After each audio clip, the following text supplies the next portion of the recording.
Je suis le docteur Rémi Bernard, et croyez-moi, j'ai passé plus d'heures que je ne peux en compter dans une salle d'opération. Plus de 10 ans à voir des milliers de cas, à prendre des décisions qui changent des vies. Mais aujourd'hui, je ne vous parle pas en tant que chirurgien, je vous parle en tant que fils. Parce qu'il y a 5 opérations que, dans la plupart des cas, je ne recommanderai jamais à mes parents. Et la raison n'est pas aussi simple qu'elle en a l'air. Il ne s'agit pas seulement de leur santé, mais d'un piège silencieux qui se déclenche après 65 ans. Je connais la salle d'opération comme ma poche. Je sais le bien qu'elle peut faire. Soulager une douleur, corriger un problème, même sauver une vie. Mais j'ai aussi vu comment des interventions qui sont simples pour quelqu'un de 40 ans deviennent un champ de mine pour une personne de plus de 65 ans. Le risque ne double pas, il ne triple pas, dans beaucoup de cas il explose de façon alarmante. Et cela arrive peu importe si vos parents courent des marathons à 70 ans ou s'ils ont besoin d'aide pour se lever du canapé. Dans cette vidéo, je vais faire quelque chose que peu de chirurgiens osent faire. Je vais vous ouvrir les portes de la salle d'opération, mais du point de vue du risque calculé, et surtout, de l'amour d'un fils. Je vais vous révéler quelles sont ces 5 opérations, pourquoi le danger augmente si dramatiquement après 65 ans, et le plus important, je vais vous donner les alternatives sûres et efficaces qui existent. Des alternatives que je discute moi-même avec mes patients, et que j'insisterai pour que ma propre famille considère avant de penser à un bistouri. Parce que parfois, la meilleure chirurgie est celle qu'on réussit à éviter. Restez avec moi, parce que cette information peut faire la différence entre une vieillesse épanouie et une cascade de complications. Avant de sauter à la liste, vous devez comprendre un concept qui, pour les gériatres et les chirurgiens, est presque plus important que l'âge. La fragilité. Oubliez un moment le numéro sur la carte d'identité. La fragilité est un terme médical qui mesure la réserve que le corps a pour supporter un stress physique, comme une opération. Pensez-y comme ça. Votre corps est une batterie. Quand vous êtes jeune, elle est à 100%. Vous pouvez passer une nuit blanche, vous stresser, et le lendemain vous êtes comme neuf. Avec les années, cette réserve baisse. Peut-être que vous êtes à 70% ou à 60%. Elle fonctionne toujours parfaitement dans votre vie quotidienne, mais si soudainement vous faites face à une dépense d'énergie brutale, comme une opération majeure, la batterie peut s'épuiser complètement. La fragilité ne se voit pas toujours. On la mesure avec des tests simples, comme la force de la poignée de main ou la vitesse de marche. Une personne de 75 ans peut être incroyablement robuste, tandis qu'une autre de 68 ans peut être fragile. Et voici la clé. La fragilité prédit beaucoup mieux les complications post-opératoires que l'âge. On parle de délire post-opératoire, cette confusion terrifiante après l'anesthésie, des infections, de la perte de muscles qui vous laisse cloué au lit, et des récupérations qui deviennent interminables. Et cela m'amène au deuxième point crucial. La différence abyssale entre une chirurgie programmée et une chirurgie d'urgence. La chirurgie programmée, ou élective, nous donne du temps. On peut évaluer le patient, optimiser sa santé, discuter des options. Une chirurgie d'urgence, c'est le chaos. C'est la différence entre faire atterrir un avion par beau temps et le faire en pleine tempête. Les taux de mortalité et de complications dans les chirurgies d'urgence chez les plus de 65 ans sont astronomiquement plus élevés. S'il y a quelque chose que je veux que vous reteniez de cette vidéo, c'est ceci. La plus grande erreur qu'une personne âgée peut commettre, ce n'est pas de se faire opérer, c'est d'attendre tellement longtemps qu'un problème gérable devienne une urgence mortelle. Parce que les maladies ne disparaissent généralement pas toutes seules. Elles progressent en silence jusqu'à ce que la bombe explose. Maintenant que vous comprenez cela, la fragilité et le danger de l'urgence, vous êtes prêt à voir pourquoi ces 5 chirurgies sont sur ma liste noire. Chirurgie numéro 1, la colectomie ouverte d'urgence, c'est-à-dire la chirurgie de résection du côlon. Commençons par l'une des chirurgies abdominales les plus grandes et les plus redoutées, la colectomie. C'est-à-dire enlever une partie ou tout le côlon. Le problème courant, pourquoi quelqu'un aurait besoin de ça? Pour plusieurs raisons. Un cancer du côlon, des maladies comme Crohn ou la colite, ou quelque chose de très courant chez les personnes âgées appelé diverticulite. Ce sont de petites poches dans le côlon qui s'enflamment. Dans beaucoup de cas, la chirurgie est nécessaire et sauve des vies. Le problème n'est pas l'opération en elle-même, mais le quand et le comment. Le risque caché pour les plus de 65 ans. Une colectomie programmée est faite par laparoscopie, avec de petites incisions, à des risques gérables. Le désastre se produit quand elle devient une urgence. Imaginez qu'un de ces diverticules se perfore ou qu'une tumeur bloque l'intestin. Le contenu intestinal, plein de bactéries, se déverse dans l'abdomen, causant une péritonite, une infection massive et mortelle. À ce moment-là, le patient arrive aux urgences avec une douleur atroce et en état de choc. Il n'y a pas de temps pour les préparatifs. Il faut ouvrir l'abdomen en grand, nettoyer le désastre et enlever le morceau de côlon endommagé. Pour un adulte âgé, c'est un tremblement de terre. Les statistiques font froid dans le dos. La mortalité dans les chirurgies d'urgence à haut risque peut dépasser 7%, même chez les patients non fragiles. Mais si le patient est fragile, ce chiffre explose, atteignant dans certaines études jusqu'à un alarmant 25,8%. 1 sur 4 ne survit pas. Les complications sont multipliées par 4. Le corps ne peut tout simplement pas supporter le double coup de l'infection et d'une chirurgie aussi violente. Je me souviens de Monsieur Dupont, un homme de 78 ans, actif, qui s'occupait de son jardin et jouait aux cartes. Il avait depuis des mois des gènes vagues, de la constipation, parfois de la diarrhée, un peu de sang de temps en temps. Il attribuait ça à l'âge. Sa famille insistait, mais il laissait passer. Une nuit, la douleur fut insupportable. Il est arrivé aux urgences avec le ventre dur comme une pierre. Il avait un cancer du côlon perforé. Il a survécu à la chirurgie, mais le coup fut terrible. 3 semaines en soins intensifs, une pneumonie, il a perdu toute sa masse musculaire et il a fini avec une colostomie, une poche pour les selles. L'homme indépendant qui était entré à l'hôpital n'est jamais revenu. Il est décédé 6 mois après. La tragédie, c'est que si on avait détecté ce cancer 6 mois plus tôt avec une simple coloscopie, l'histoire aurait été différente. L'alternative sûre. L'alternative, c'est la prévention, et elle est incroyablement efficace. La coloscopie est votre meilleur ami. À partir de 45 ou 50 ans, tout le monde devrait en faire une. Elle nous permet de voir tout le côlon, et le plus important, d'enlever les polypes, les précurseurs du cancer, avant qu'ils ne deviennent un problème. C'est une procédure sûre, avec sédation, qui peut littéralement éviter un cancer et une chirurgie dévastatrice. L'histoire de Monsieur Dupont aurait pu être comme celle de Madame Dubois, ma patiente de 72 ans. Dans sa coloscopie de routine, je lui ai trouvé un gros polype. On l'a enlevé sur place. La biopsie a confirmé un cancer très initial. Guéri complètement. Madame Dubois profite toujours de ses petits-enfants, sans cicatrice ni salle d'opération. Mangez bien et bougez. Une alimentation riche en fibres, fruits, légumes, légumineuses et pauvre en viande transformée réduit le risque de cancer du côlon et de diverticulite. L'exercice, comme une marche quotidienne de 30 minutes, est aussi essentiel. N'ignorez pas les alarmes. Du sang dans les selles, un changement persistant dans vos habitudes intestinales, une douleur abdominale ou une perte de poids sans explication. Rien de tout cela n'est normal à aucun âge. Ce sont des signaux de votre corps. Écoutez-les. Mon conseil, celui que je donnerai à mes parents et que je vous donne à vous, c'est celui-ci. N'ayez pas peur de la coloscopie. Ayez peur de la colectomie d'urgence. Prenez rendez-vous pour ce dépistage. Ça ne vaut pas la peine de risquer une des chirurgies les plus mortelles qui existent. Chirurgie numéro 2, la réparation d'un ulcère gastrique perforé. La deuxième chirurgie sur ma liste noire est un autre drame abdominal, la réparation d'un ulcère de l'estomac perforé. Le problème courant.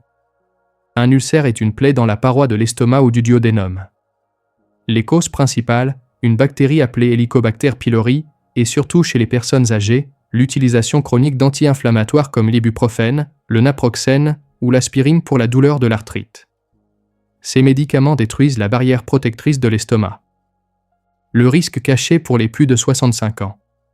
La plupart des ulcères guérissent avec des comprimés. Le danger mortel apparaît quand l'ulcère n'est pas traité et perfore la paroi de l'estomac. Boum! L'acide gastrique se déverse dans l'abdomen. Les patients décrivent cela comme un coup de poignard.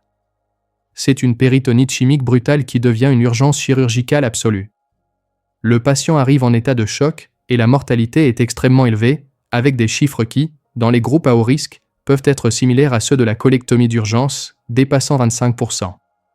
Le corps d'une personne âgée ne supporte pas ce niveau de traumatisme et d'infection. Le délire post-opératoire est presque la norme et la récupération est un enfer. Pensez à l'ulcère comme à un volcan. Tant qu'il fume, avec des brûlures et de la douleur, on peut le contrôler. Si vous l'ignorez, il entre en éruption, la perforation, et on fait face à une catastrophe. Je me souviens de M. Moreau, 72 ans, qui prenait de l'ibuprofène tous les jours pour son genou, sans protecteur gastrique. Il a commencé à avoir des brûlures d'estomac, mais il les calmait avec des antiacides. Un jour, il a ressenti la pire douleur de sa vie. Ulcère duodénal perforé. La chirurgie fut difficile. Bien qu'on ait fermé le trou, l'infection s'était étendue. Il a passé des semaines à l'hôpital, a développé une insuffisance rénale et des problèmes pulmonaires. Il est sorti, oui, mais affaibli, dépendant et sans la vitalité qu'il avait. L'alternative sûre. La bonne nouvelle, c'est que cette chirurgie est, dans la grande majorité des cas, 100% évitable. Les médicaments miracles, les IPP. Des médicaments comme l'oméprazole ou le pantoprazole sont incroyablement efficaces. Ils réduisent l'acide de l'estomac et permettent à l'ulcère de cicatriser. Si la cause est la bactérie H. pylori, un traitement antibiotique l'élimine à la racine. 90% des ulcères guérissent ainsi, sans chirurgie. Attention aux anti-inflammatoires. Si vous avez plus de 65 ans et que vous prenez des anti-inflammatoires de façon régulière, il est obligatoire de parler à votre médecin. Il vous prescrira, en plus de l'anti-inflammatoire, un protecteur gastrique. Ce simple comprimé peut vous sauver la vie. Endoscopie digestive haute. Si vous avez des symptômes persistants, brûlures, douleurs, selles noires, votre médecin vous demandera une endoscopie. Avec une caméra, on voit l'estomac, on diagnostique l'ulcère, on fait des biopsies et on détecte la bactérie. Le cas de M. Moreau est l'opposé de celui de mon patient M. Leroy, 79 ans, aussi avec de l'arthrose, aussi avec des anti-inflammatoires, mais son médecin lui a prescrit de l'oméprazole dès le premier jour. Quand M. Leroy a remarqué des selles sombres, il n'a pas attendu. Il m'a appelé. On lui a fait une endoscopie, on a trouvé un ulcère qui saignait lentement, on l'a traité immédiatement, et il est rentré chez lui le lendemain. On a évité la catastrophe. Mon conseil. Cette brûlure d'estomac que vous ignorez peut être la mèche d'une bombe à retardement. Si vous prenez des anti-inflammatoires, exigez un protecteur. Et si les symptômes persistent, consultez. Ça ne vaut pas la peine de prendre un comprimé pour éviter une chirurgie avec 25% de risque de décès. Chirurgie numéro 3, la résection d'intestin grêle d'urgence, entérectomie. On reste dans l'abdomen, maintenant dans l'intestin grêle. La chirurgie ici s'appelle entérectomie, enlever un segment de cet organe vital. Le problème courant. L'intestin grêle, c'est là où on absorbe presque tous les nutriments. Parfois, il se bouche, ou pire, il perd son irrigation sanguine, l'ischémie mésentérique. Les obstructions peuvent être dues à des cicatrices de chirurgie précédentes ou à des hernies coincées. L'ischémie est généralement due à un caillot qui bloque une artère, quelque chose de courant chez les gens avec des problèmes cardiovasculaires. Le risque caché pour les plus de 65 ans. Quand un morceau d'intestin meurt par manque de sang, c'est une course contre la montre. Le tissu mort libère des toxines et des bactéries, provoquant une septicémie et une défaillance multi-organes. La seule solution est une chirurgie d'urgence. Entrez, coupez l'intestin endommagé et reconnectez les extrémités. Cette opération est parmi les plus à haut risque pour les plus de 65 ans. Les jonctions qu'on fait dans l'intestin, les anastomoses, sont plus fragiles chez un patient âgé et dénutri et ont plus de risques de fuite. Une fuite est l'un des pires cauchemars d'un chirurgien. Elle provoque une autre péritonite et plus de chirurgie. De plus, si on enlève beaucoup d'intestin, le patient peut développer le syndrome de l'intestin court, nécessitant une nutrition par voie veineuse à vie. Une perte totale de qualité de vie. Imaginons Madame Martin, 68 ans, avec du diabète et de l'hypertension. Elle commence avec des douleurs abdominales, des nausées, des vomissements. Ça pourrait être une simple gastro-entérite. Elle attend 1 jour, 2 jours. La douleur devient insupportable. Elle arrive aux urgences déshydratée et confuse. Un scanner montre le désastre, une obstruction intestinale sévère. En chirurgie, on trouve un mètre d'intestin noir, sans vie. On l'enlève. L'opération est un succès, mais la récupération est une bataille. Elle sort de l'hôpital des mois après, mais elle n'est plus la même. L'alternative sûre. Encore une fois, la clé est le diagnostic précoce. Le super pouvoir de l'imagerie médicale. Face à une douleur abdominale persistante chez un adulte âgé, on ne peut pas attendre et voir. Un scanner abdominal peut nous donner le diagnostic en quelques minutes, montrant une obstruction avant qu'elle ne soit irréversible. Gestion conservatrice quand c'est possible. Toute obstruction n'a pas besoin de chirurgie. Parfois, on peut laisser l'intestin au repos à l'hôpital avec des solutés et une sonde, et l'obstruction se résout toute seule. Contrôlez votre cœur. L'ischémie intestinale est liée à la santé cardiovasculaire. Contrôlez le diabète, l'hypertension, le cholestérol, ne pas fumer. Tout cela est la meilleure prévention. Si vous avez une arythmie comme la fibrillation auriculaire, il est vital de prendre l'anticoagulant qui empêche les caillots de voyager vers l'intestin. Mon conseil est double. Pour les patients, si vous avez des chirurgies précédentes ou un risque cardiovasculaire, et qu'une douleur abdominale apparaît qui ne cède pas, avec des vomissements, allez aux urgences. N'attendez pas. Pour les médecins, face à un adulte âgé avec ces symptômes, il faut toujours suspecter le pire. Un scanner a tant fait la différence entre une gestion avec des solutés et la perte d'un mètre d'intestin. Chirurgie numéro 4, chirurgie pour un problème mineur devenu urgence, appendicectomie ou cholécystectomie tardive. Je sais ce que vous pensez. L'appendice sur cette liste? L'opération la plus commune du monde? Oui. Et aussi la vésicule biliaire, cholécystectomie. Le problème n'est pas la chirurgie, c'est le retard. Le problème courant. L'appendicite est l'inflammation de l'appendice. La cholécystite, celle de la vésicule biliaire. Les deux causent une douleur caractéristique du côté droit de l'abdomen. Si elles ne sont pas traitées, l'organe peut se gangrener et se perforer. Le risque caché pour les plus de 65 ans. C'est là que l'âge joue un mauvais tour. Chez un jeune, les symptômes d'appendicite sont classiques. Chez un adulte âgé, ils peuvent être légers, diffus, sans fièvre élevée. Cela amène le patient à penser « c'est juste un mal de ventre » et à attendre à la maison. Quand il arrive finalement à l'hôpital, l'appendice s'est déjà perforé, dispersant du pus dans tout l'abdomen. Péritonite. Une appendicectomie simple par laparoscopie est une promenade, 1 heure de chirurgie et retour à la maison le lendemain. Mais si l'appendice est perforé, ça devient une chirurgie majeure. Il faut ouvrir, laver toute la cavité, laisser des drains. La mortalité, qui est presque zéro dans la chirurgie simple, explose. La même chose se passe avec la vésicule. C'est la différence entre éteindre une allumette et contrôler un feu de forêt. Je pense à une dame de 80 ans que j'ai vue pendant mon internat. Elle a commencé avec une douleur du côté droit, a pris un analgésique et est allée se coucher. 2 jours sont passés. Sa fille l'a trouvée confuse et avec de la fièvre. À l'hôpital, elle était en choc septique. Cause, appendicite perforée. Malgré tout ce qu'on a fait, elle est décédée 3 jours après. Si cette dame était venue à l'hôpital le premier jour, elle serait sûrement vivante aujourd'hui. L'alternative sûre. L'alternative est une stratégie, agir vite. Diagnostic immédiat. Chez un adulte âgé avec une douleur du côté droit, la règle d'or est de suspecter le pire jusqu'à preuve du contraire. Une échographie ou un scanner. On ne peut pas se fier seulement aux symptômes. Chirurgie laparoscopique précoce. Une fois le diagnostic confirmé, la meilleure option est d'opérer tôt et par laparoscopie. Retarder la chirurgie est un pari très risqué dans ce groupe d'âge.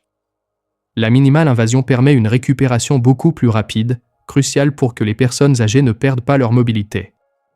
Prévention pour la vésicule. L'obésité et les régimes gras augmentent le risque de calcul biliaire. Maintenir un poids sain et une alimentation de type méditerranéen aide. Le conseil ici est simple. Une douleur abdominale nouvelle chez une personne âgée n'est pas normale. C'est une urgence jusqu'à ce que le médecin dise le contraire. N'attendez pas, ne vous automédicitez pas, vaut-il la peine de risquer votre vie ou celle de vos parents en attendant 24 heures de plus à la maison. Chirurgie numéro 5, chirurgie majeure du thorax ou remplacement de hanche sans préparation. On sort de l'abdomen pour parler de 2 chirurgies critiques, la résection du poumon pour cancer et le remplacement de hanche pour fracture. Le problème courant.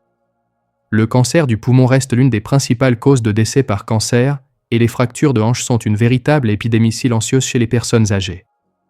Une simple chute peut finir en chirurgie majeure.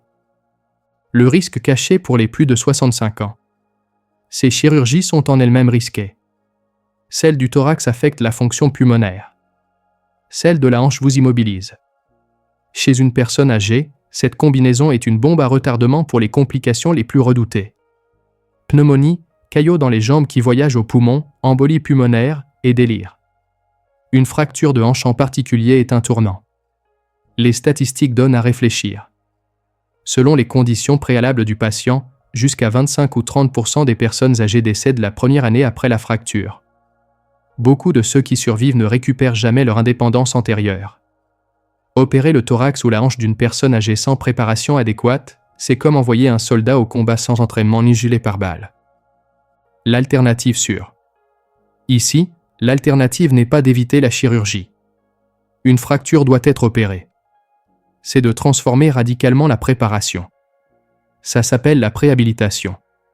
La préhabilitation est un programme qui commence des semaines avant une chirurgie programmée pour mettre le patient dans la meilleure forme possible. C'est l'entraînement d'un athlète avant une finale. Elle inclut de l'exercice physique supervisé. Des exercices pour renforcer les muscles des jambes et les poumons. Un patient qui entre fort au bloc opératoire sort beaucoup plus vite. Optimisation nutritionnelle. Beaucoup de patients âgés ont des déficits en protéines sans le savoir. Quelques semaines de suppléments peuvent faire une différence énorme dans la cicatrisation. Soutien psychologique. Réduire l'anxiété et expliquer le processus peut diminuer le risque de délire post-opératoire. Évaluation gériatrique globale. Un gériatre évalue la fragilité et optimise tous les aspects de la santé du patient avant la chirurgie. Les preuves scientifiques qui soutiennent la préhabilitation sont solides. Elle réduit les complications, raccourcit le séjour à l'hôpital et améliore la récupération. Mon patient, Monsieur Petit, 75 ans, avait besoin d'un remplacement de hanche. Au lieu de l'opérer immédiatement, on l'a mis dans un programme de préhabilitation de 4 semaines. Il est arrivé à la chirurgie dans un état optimal, a commencé à bouger le jour même de l'opération et a eu une récupération incroyable. Aujourd'hui, il marche sans douleur. La chirurgie était la même. La préparation a tout changé. Mon conseil final. Si vous ou vos parents faites face à une chirurgie majeure programmée, n'acceptez pas seulement une date. Demandez « Que pouvons-nous faire pour nous préparer ?» Existe-t-il un programme de préhabilitation ? Soyez des partenaires actifs de votre santé. Au final, le véritable ennemi n'est pas le bistouri. C'est l'après, on verra, le retard, le manque de préparation. Il ne s'agit pas d'avoir peur du bloc opératoire, mais de le respecter et de comprendre qu'après 65 ans, les règles du jeu changent. La fragilité devient un facteur clé, et l'urgence est toujours le pire scénario possible. Les 5 chirurgies que nous avons vues ont un fil conducteur. Elles sont le résultat d'un problème qui aurait pu être mieux géré avant et de façon moins agressive. La meilleure chirurgie est celle qu'on planifie avec du temps et des connaissances. Ne reportez pas cette conversation avec votre médecin, ce dépistage que vous remettez à plus tard, cette coloscopie qui vous ennuie, cette douleur à laquelle vous vous êtes habitué. Ils peuvent être le début d'une histoire que vous ne voulez pas vivre. Si cette vidéo vous a ouvert les yeux et que vous pensez qu'elle peut aider d'autres personnes, je vous demande de la partager. Abonnez-vous à la chaîne pour plus de conseils médicaux honnêtes, comme ceux que je donnerai à ma propre famille. Et maintenant, je veux vous entendre. Laissez-moi un commentaire. Y a-t-il une chirurgie qui vous inquiète ? Avez-vous une expérience que vous voulez partager ? Je lis tous les commentaires et j'essaierai de répondre. Merci pour votre temps, et surtout, prenez soin de votre santé et de celle de vos proches. C'est ce que nous avons de plus précieux.